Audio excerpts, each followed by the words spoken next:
Jemaah calon haji asal Kabupaten Aceh Barat terus mematangkan persiapan menjelang keberangkatan ke Tanah Suci pada musim haji 1447 Hijriah 2026 Masehi. Berbagai tahapan persiapan telah mulai dilaksanakan termasuk vaksinasi dan distribusi perlengkapan. Kepala Subbagian Tata Usaha Kantor Kementerian Haji dan Umrah Kabupaten Aceh Barat Haji Dedi Kamarlis SHIMA mengatakan bahwa para jemaah telah menjalani vaksin meningitis dan polio sejak pekan lalu. Selain itu, dalam waktu dekat pihaknya akan mulai mendistribusikan perlengkapan haji termasuk koper yang saat ini telah tersedia. Sekarang jamaah akan kita distribusikan perlengkapan koper sudah sampai. Insyaallah dalam 2-3 hari ini akan kita distribusikan ke jamaah.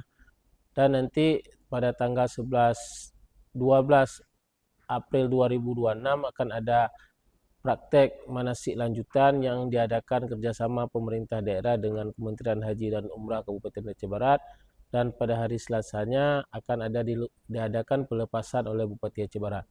Dan jamaah kita rencanakan kita berangkat ke Banda Aceh ke embarkasi itu pada tanggal 6 Mei 2026 pukul 20.00.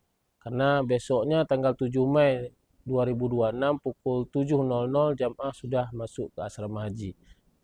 Malamnya tepat pukul jam 3.55 8 Mei itu jamaah akan take off ke Bandara Jeddah.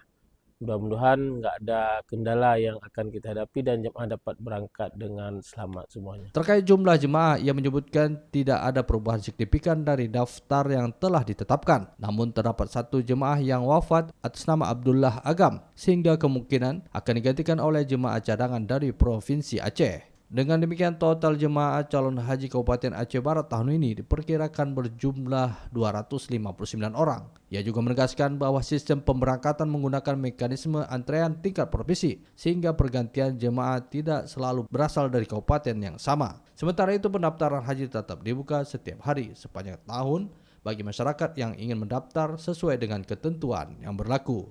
Reporter RRI Melabo Irham Syah melaporkan.